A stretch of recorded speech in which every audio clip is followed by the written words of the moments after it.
what's going on, everybody? This is John Jake Gaming on the mic here, coming at you with a brand new episode of the Bluffton Tech Dynasty here on EA College Football 25. Now, we find ourselves here, man. We won our first game of the season, so feels good that this early on we don't have to necessarily worry about relegation out of the MAC. But we do look forward to our matchup here today. We are taking on the Toledo Rockets, who is our rival in this series, mind you. And Toledo is adjusting pretty well to life in the Big Ten.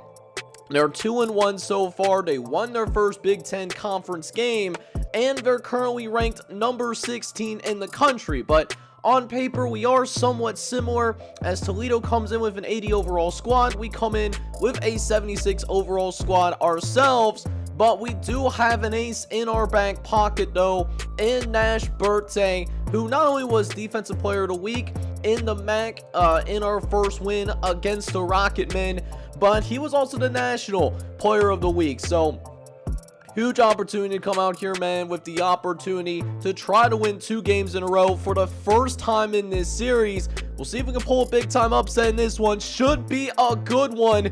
But with that being said, guys, I'm excited for this video, for this particular game, and I hope you guys are too. With that being said, if you're excited like I am, make sure you go ahead, smack that like button, hit that subscribe button as well if you do have to be brand new to the channel. And with that being said, let's go ahead and be like Trey Songz and dive right into it. Alright, man, so we go ahead and get things rolling here as we are starting with the ball in our hands. Let's see what we can do with our very first possession of this game, as we have a nice little RPO going on here, able to get Javion Foreman open over in the X position. He's going to pick up like 8 of 7 for us here, man, as we're going to try to pick up some more yards here on a 2nd and 3. Going to try to dump it off to the tailback, but nowhere to go for Will Peoples, as Will Peoples is, a matter of fact, going to be brought down in the backfield. It's a 4-yard loss, and now staring down a 3rd and 7. Just trying to see if anybody can get open here on this 3rd and 7, and we get it with Javion Foreman, who's able to win on that curl pattern pretty comfortably. So now it's a brand new set of downs, as once again we're going to be looking to try to go to work. Armstrong looking to drop back, but just does not have time to throw that football, as Jeremiah Peters of Toledo is going to bring our quarterback down. And that's going to bring us to a 2nd and 17, where we'll drop back yet again. This time able to find our tight end, Scott McClure, who gets us back close to the original line of scrimmage. But a 3rd and 11, not a spot that we necessarily want to be in. Going to try and pick it up on the ground. Tried to pull a fast one with the halfback draw. And it's not going to work because we did have to punt that football away. So now Toledo's going to have the chance with the ball in their hands for the very first time today, as Toledo comes in ranked number 16 in the nation, as the Toledo Rockets do have a chance to really make some noise in the Big Ten. They were promoted after winning the MAC championship in year number 1, and looking to prove that they need to, in fact, belong in the Big Ten for sure. As now, 1st and 10 coming up. Gleason is going to hand it off back to the right-hand side, and that's going to nearly be yet another first down. Willie Shaw III finds some good running here early on, as the Toledo Rockets get to just about midfield, where they're going to run a quick curl pattern here to get the first down and ultimately move the Rockets across midfield. Couple of plays later, though, we do force a short loss, but they'll pick up a few more yards here to make this yet another manageable 3rd down situation, as now we're looking at 3rd and 3, as Bluffton Tech's going to try to get him off the field, but it's not going to work. They hit the quick slant, and that's going to be a first down yet again for the Toledo Rockets, who now find themselves in field goal range. It's been a methodical drive for the Rockets, but they're moving the ball with incredible efficiency here in this matchup. 2nd and 3 coming up here for the Toledo Rockets, as we'll go ahead and try to use Porter Lindstrom, get him into the slot, but they run it up the gut. And while we do get to this tailback quickly, it's still not going to be enough to not move the chains. As again, Toledo finds itself in the red zone, trying to run it on the halfback draw, but the Bluffton Tech front 7 is going to hold its ground. We're going to force the field goal unit to come out onto the field for this short chip shot. Should be an easier kick to make. The kick is up, and it's going to be good. So Toledo is going to get the first points on the board. However, they only managed to get a field goal up on that scoreboard, so we're only down 3-0. This, however, could be one of the last plays of the first quarter as we go deep with Javion Foreman, who comes down with a huge grab. Javion Foreman down the sideline, able to make a big-time play, as now Bluffton Tech is going to be in some serious business as we get out of that first quarter of action. We're only down 3-0 against the number 16 team in the nation, and let's see if we can build upon that. So with that being said, start of the second quarter is officially underway as we try to run a little bit of read option, and DJ Armstrong showed some nice moves there. He's a pretty nice improviser if you ask me. He's able to pick up a bunch of yards there through the ground game, and he'll eventually set up a short 3rd down to where we managed to go ahead, get a 1st and 10 eventually with the backup tight end, where we're going to find yet again for the touchdown. That is our freshman tight end who we recruited this past season, and those freshman contributions are already bearing fruits. Bluffton Tech is going to take the lead courtesy of Vincenzo Nazlilia. Wide but make it open. Even Arblines couldn't avoid him for sure. So we will officially take the lead against the Toledo Rockets. Now up 7-3, and this could be a little bit of a danger zone as that nearly ends up being intercepted. Forrest Tucker Gleason, who to this point is a little bit more experienced, is the offensive captain of this team. Well, they're now, almost made him have a terrible decision, but that's not going to matter because very next play, they're going to pick up the 1st down with ease. Really should have made that interception when we had the chance. It could really haunt us down the line. 1st and 10 coming up, though, as Gleason facing some pressure is able to evade the pass rush just long enough to get that pass off. But at least our pass rush does a good job of forcing the incompletion. While it won't go down the stat sheet, that is a very impactful play for sure. As on 2nd and 10, they're going to throw over to the right-hand side, and that is going to be knocked away. So we forced Tucker Gleason to miss 3 of his last 4 throws. We'll see if we can make 4 of our last 5 here, as Gleason will throw again on 3rd and 10, looking towards the end zone, but it's dropped. His receiver had it. His receiver ultimately had it, had Malik Moon there on the corner cooked, but was bailed out with the drop. And so Toledo is going to march out their field goal unit yet again. The field goal is good, but I'm sure they believe that they left them points on the board for sure. So our offense comes back out onto the field here with a 7-6 lead. So a decent lead that we have, as Nazlilia makes another nice catch and marches upfield for a good gain. Except it's going to be completely wiped away because of the penalty. That's one of our offensive linemen. I believe that was a freshman that we brought in last recruiting cycle, starting as a true freshman. And now it's going to be 3rd and 16. Spot that we don't necessarily want to be in, but hold up now. Chris Gentry is trying to cook. He does! Down the sideline, Chris Gentry is gonna be gone like a girl in a country song. Touchdown, Muskrats!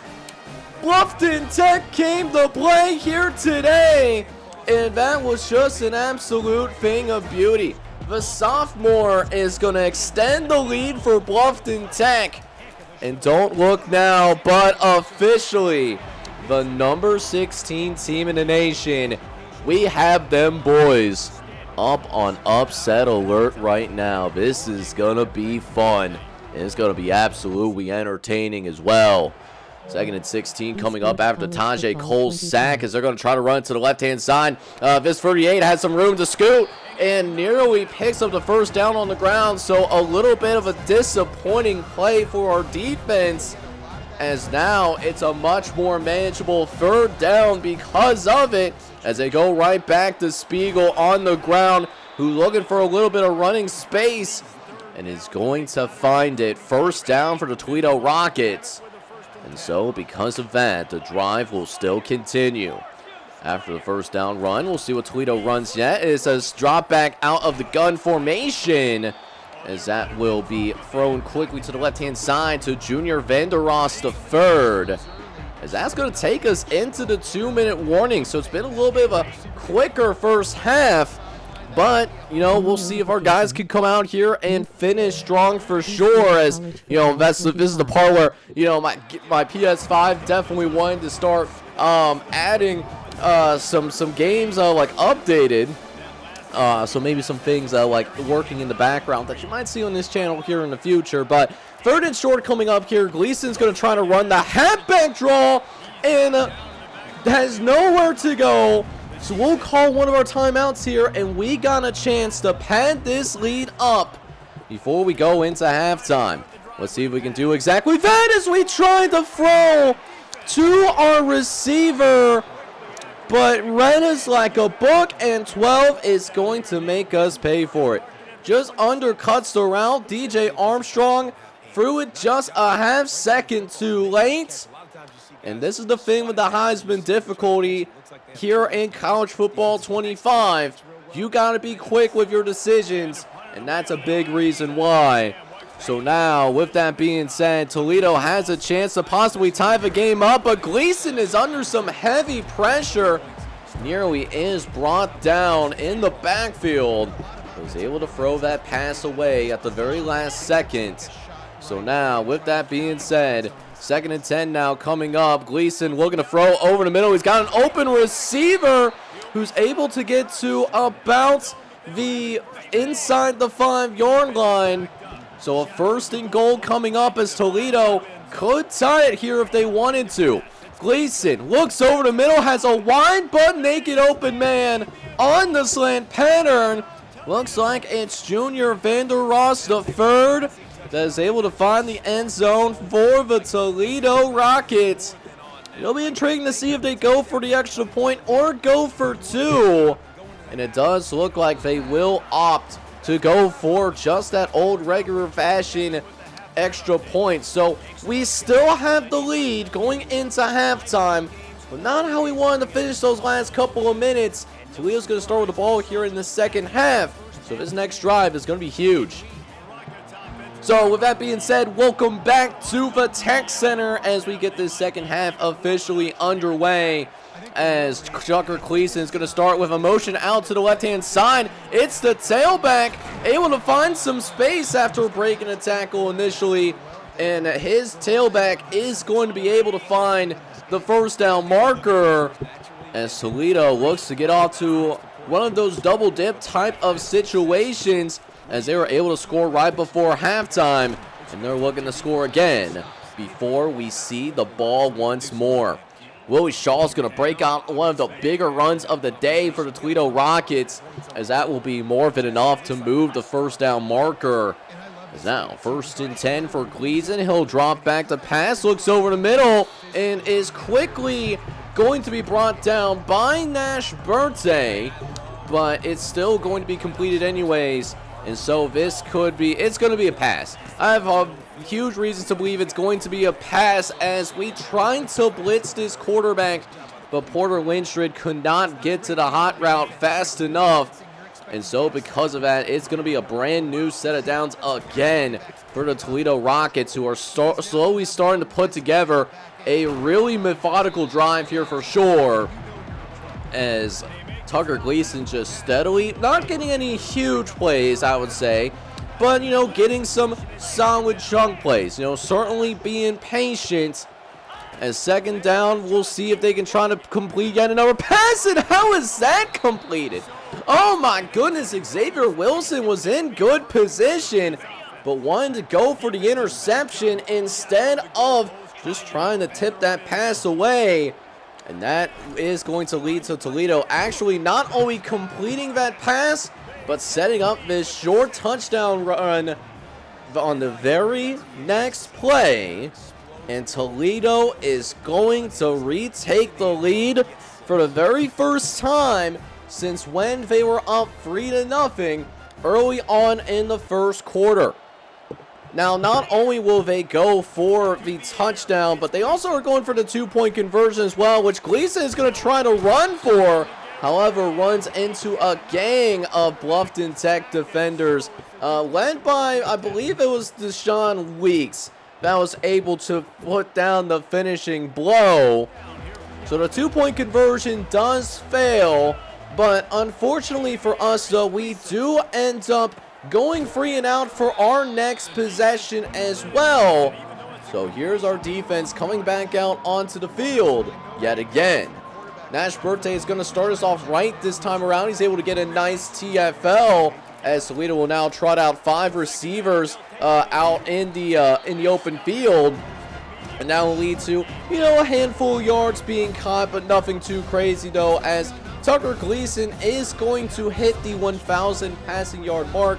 That is a little bit of a glitch. Hopefully that's being fixed, just as a general attention to detail type of thing. But still doesn't change the fact we do force a 3rd and long. Just hoping to see if we can get him off the field here, as we had a chance to bring Xavier Wilson down, and Tucker Gleason gets out of it. Xavier Wilson had a beeline on the quarterback, but unfortunately a broken tackle is going to keep things moving for Toledo. And not only will they have 1 huge 3rd down conversion, they're going to get a 2nd huge 3rd down conversion as well, because we failed to get a 3rd and 8 stop. We have now then failed to get a 3rd and 11 stop, and I mean, that's just some frustration here, man. 2 separate times that this drive could have came to an end, and yet here they are sitting in the red zone, and Gleason is going to make us pay for it, throwing a dime to Charlie Spiegel.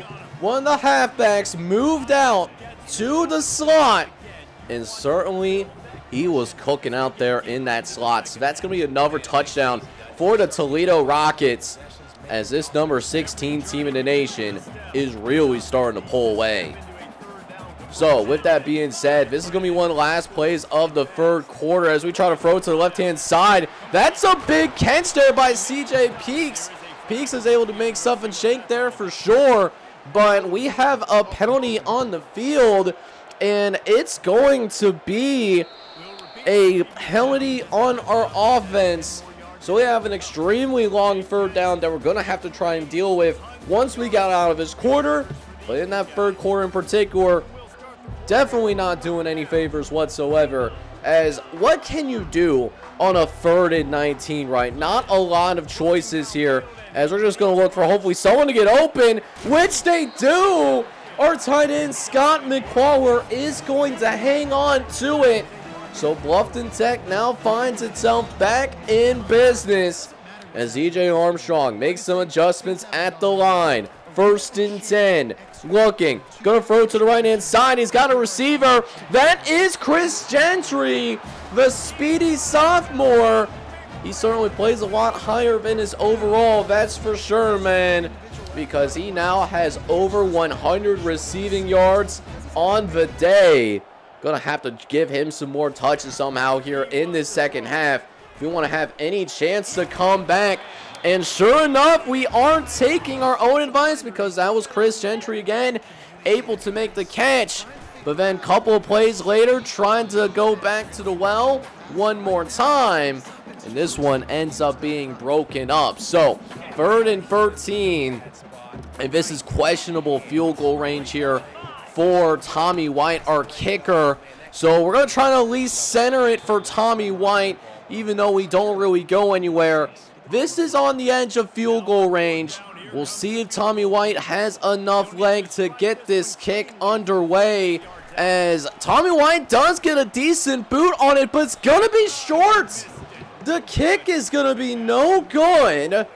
And so we will leave this drive with absolutely no points in our hands. Absolutely just disgusting stuff there, as now we will find Toledo with the ball yet again. They will take back over. And this Toledo offense has been hot on the last couple of drives. They've came away with points on their last couple of possessions, so we got to do everything we can to make sure that it's not 3 in a row. But we're certainly not doing ourselves any favors, as those types of screens are certainly good against the zone coverage.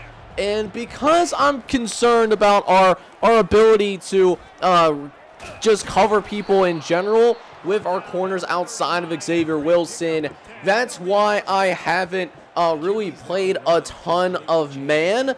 Plus, I always like to do a little bit more of the coach suggestions, just so that we have a genuine feel in terms of how our playbook, actually needs to be played as. But yeah, man, Toledo's definitely cooking us on this particular drive. They already find themselves here in the red zone and looking to shut the door on this ball game. They want that icing on the cake.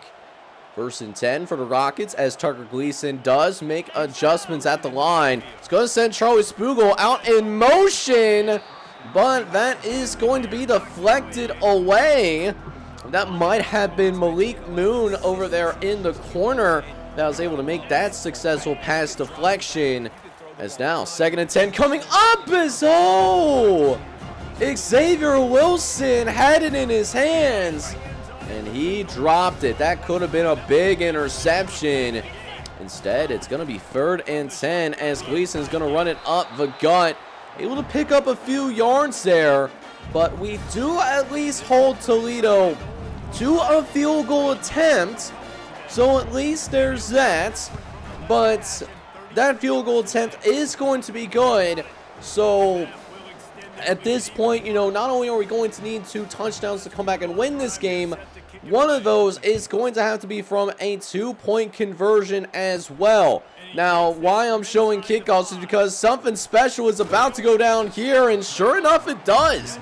Great return there by Julius Buford Jr., as we'll start this next drive from the 37-yard line, as we almost throw an interception there, but we were able to force feed it to Chris Gentry, who was able to successfully pick up a 1st down. However, on the very next play, I wanted to go deep here, but our receivers just did not win on the edge. And now we're staring down a 3rd and 20.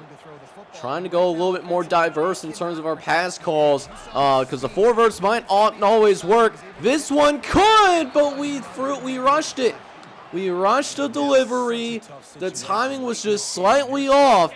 DJ Armstrong delivered 5% better of a pass. That probably going to be competed for massive yards. But this one, on the other hand, that last pass has to be a little bit more on the receiver, though, right? Because that pass was certainly catchable, but, I mean, the receiver just never saw it. He was never prepared for that particular pass. And so Toledo will take over. And they're also starting this drive out in Bluffton Tech territory as well. First down coming up as we're getting to the last few minutes of the ball game, as our guy ends up falling down, and that's going to be the big difference. Another touchdown for the Toledo Rockets and the number 16 team in the nation. Think we can officially say them boys are really starting to pull away here, man. Just tough to see, because we were right with them there in the first half. This second half has been a completely different story, as now Armstrong's going to throw over to right-hand side. And, I mean, at this point, we can't even complete a halfback screen. Like, we are just not doing ourselves any kind of favors, as now Armstrong looking to try and get this passing game going again. Armstrong just looking for somewhere to go. Nobody open. So he tried to scramble and pick up something, but exact opposite happens. Jeremiah Peters able to get the sack. And so it leads to a 3rd and 14. Armstrong looking over to the right-hand side. Drops back, and it's going to be dropped. It will actually be dropped there. And now it's 4th and 14 here. Been a bad streak of Armstrong throws. Just looking to get ourselves back on track by any means. Trying to throw over the middle, but it's dropped. Unfortunately, cannot hang on to it. So again, we do turn the ball over on downs. At least we force a 3 and out. So where, listen, at this point, we're probably not going to come back and win this game. But we do at least get some additional reps that we could potentially use to try and get ourselves better for the next upcoming matchup. You know, we just came, we didn't put together a full game, and that's really the difference in this one. I'm surprised that one actually wasn't intercepted. That was a little bit closer to a defender than to my liking, but hey, we made the completion. We'll gladly take that for sure. Although I don't like the original look that we have. Probably not going to work trying to go with a slant. So we went with a slant instead. And of course we miss out on the slant. Would have really helped us out here today if we had some kind of rushing attack. This is really the product of not being able to run the ball of any consistency at all. Just hard to win when you don't have any kind of balance. As now Armstrong's getting ready to line up under center. We already got a flag. And of course it's when we find a wide butt naked open receiver in Scott McClure. However, a penalty is going to wipe that completion off the board as the freshman Grant Huff is going to be called for a penalty. And it's been quite a discrepancy in penalties today. Toledo has only had 2 called on them. We've had twice as many penalty yards on our end. As now 2nd and long coming up. Armstrong looking to throw deep down the field and trying to force that to Javion Foreman, but no one was home there. Probably would have been better served just trying to go ahead and get go to the flat instead. But you know, that's just a living and learning experience. You know, not trying to be a check down merchant by any means.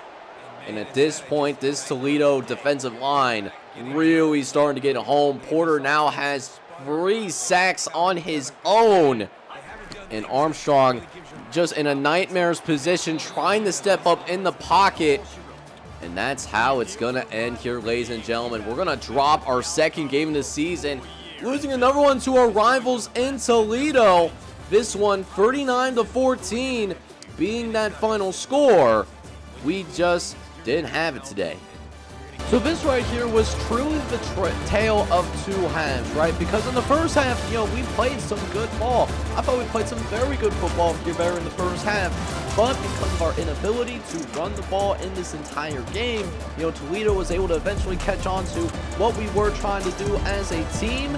And unfortunately, it does not work out in our direction. Gonna have to find a way to help our running back, you know, get some actual lanes, because I'm going to tell you something right now. It was hard to watch. Now, DJ Armstrong was under distress for much of the second half, but he still put together a decent game. 17 for 31, 286, 2 touchdowns. He did throw an interception. Again, that biggest problem for us was that we could not run the ball. Will Peoples did have the most rushing yards of 18, but other than that, nothing to really report here. For the receivers, Chris Gentry once again had an amazing day. He ends with 5 catches at 138 yards, plus a touchdown through the air. The same could be said for our freshman tight end, Vincenzo Nazluya, who ended up with a couple catches and 24 yards. Javion Foreman was also able to contribute with 61 total receiving yards himself. But the blocking was definitely something that left a lot to be desired. Not only did we give up multiple sacks in this game, we also had several holding penalties that were frankly drive killers. Felt like we had the ability to score more than 14 in this game, and unfortunately that did not happen because of those penalties. and because of the pressure that we gave up. Defensively, our defense, tried all it could, but eventually broke down in the second half. Nash Birthday did lead the team in tackles, and Malik Moon actually put together a good performance. He had 10 total tackles in this game. Nash Birthday had 15. We did manage to only get 1 sack in the entire game. It was Tajay Coles who had the sack. So lack of pressure allowed Gleason to eventually get things together and really start to dice our defense up in the second half. We also failed to put together any turnovers, which doesn't help our case as well, but at least we didn't turn the ball over very much. Things that we got to work on and things that we could build off of for sure going into the remainder of this season. But being blown out by Toledo in that second half definitely puts a I guess I want to say like a bad taste in my mouth. But even with a disappointing loss now here in year number 2, we do at least get to sign at least one person. We do sign the 3-star offensive tackle in Alex Grubbs. He is hailing from Cleveland, Ohio, and we're excited to have him join the team. Here's kind of how things are breaking down in terms of some of our other recruiting updates that we have on the peripherals, and we're doing pretty well in recruiting overall. Jonte Breesy, we have a convincing lead on, very close to signing with Bluffton Tech. And then we're also on the lead on this 4-star in Dean Rochester, who's probably a 5-star caliber player, could be a program changing type of football player for us. We also have the lead on guys like Alex Charlton, Glenn Hesse, and Cameron Titus, who we're getting very close to signing as well. And speaking of that Chauncey Breezy, he does end up signing the very next week because we did end up having a bye week. We also managed to sign the 3-star tight end and Marquise Lavelle out of Pickerington, Ohio. Plus, we signed the 3-star defensive end and Alex Charlton. So things are going pretty smoothly here in recruiting as we continue to build our base. We're also closing in on being a level 28 coach, which somehow we managed to get a lot of that in the offseason. Don't know how we pulled that off still, but it is what it is. But yeah, Jeremy Suttle could certainly be a battle. Northwestern is recruiting him hard, so we might divert some more points over in his direction. We're also very close to signing this 1-star punter, helps fill a need. And finally, DeMarcus Soto, he does give us a top 5, and we currently have a lead, but we are currently competing with Northwestern for his services. But hey man, next episode we will have our final non-conference matchup. We will make the trip up to UMass in order to wrap things up before we get into the meat of Maction. Definitely a winnable game. We just got to make sure that we cut down on the penalties. And if we can cut down on the penalties, we can come out here and come out on top, win our second game of the season, and put ourselves in a decent position as we move forward into Maction. So, very excited about this next episode, man. Hope you guys enjoyed it, even though, we did fall apart a little bit in that second half. If you did enjoy this video, I do need you guys to go ahead and do me a favor. Hit that like button, and then also hit that subscribe button as well if you do have to be brand new to the channel. This is John J Gaming on the mic signing off, but hoping you guys are all out there having a good one. Take care, everybody.